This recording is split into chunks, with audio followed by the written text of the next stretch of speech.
We've counted up to 7 public schools that have been affected. They are not operational. They're not even likely to be open anytime soon unless there's a major intervention from the ministry and from the CDF. Kũringana na riboti ya Anyiti Itemi a Ruhonge Rwa manyitanĩire na atongoria a matũra, mathukuru Mugwanja nĩ marũgamĩtie mĩhang'o ya mathomo amu indo ciao nĩ ithũkangĩtio nĩ maĩ ma Muniko wa Rũĩ Rwa Ewaso Nyiro. This is a sub-county that has been most affected by the current floods. As we speak, many students or many learners are not back in school. Thukuru iria irigicĩirie rĩu nĩ ciathĩtwo nĩ Ministry ya Githomo gũtukania Arutwo ĩta njĩra ya kũgirĩrĩria arutwo acio gũtigwo na thutha mathomo-inĩ. We have liaised with our neighboring schools within this town to accommodate the affected schools. Imagine some schools are being run 1 in 2 because the structures have been completely destroyed by the floods. One of the schools affected is in Merti South, Khalifa Girls. It is submerged completely. So you can imagine where the learners are now operating from. They are currently in Merti Girls, Merti Boarding Primary School. Director wa Githomo sub-county-ini ya Merti Ismail Huka augete atĩ arutani na arutwo a thukuru iria cioro ciao cithũkangĩtio mũno nĩ megũthiĩ na mbere na mathomo ona gũtuĩka matikũhũthĩra cioro icio amu no marware mĩrimũ ya gĩko.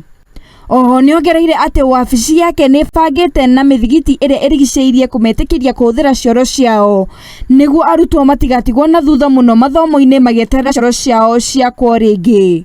We have even asked the nearby mosque to help us provide the services required in that line. Rio ũrĩa nĩ mwarimũ mũnene thukuru-inĩ wa Khalifa augete atĩ cioro 10 nĩ thũkie biũ.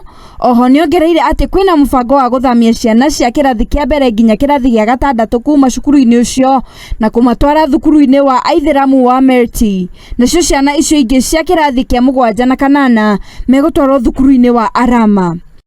10 pit latrines or toilets were completely destroyed and it is not operational currently. We have deployed from grade 1 to 6 at Marti Muslim, grade 7 and 8 at Arama. Augete atĩ mũbango ũyũ nĩ ũkũmũritũhĩria wĩra wa kũrora ũrĩa mathomo marathiĩ na mbere. I go up at Arama supervising the happiness making or ensuring that the teachers have arrived. When they have started teaching now, I also go back to the other section which is deployed at Marti Muslim.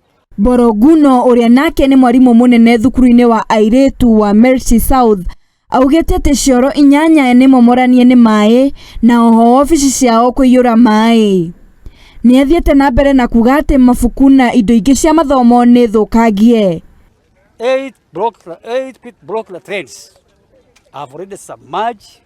They have sunk.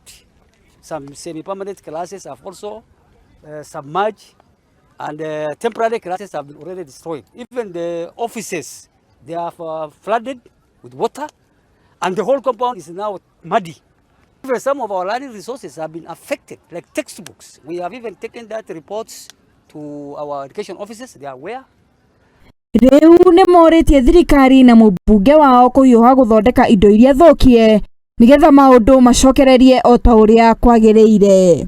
Requesting the national government, NGOs to come in and intervene in this situation. Ngĩribotera Mũthingi TV, Njĩtĩkaga Wangari wa Njũgũna.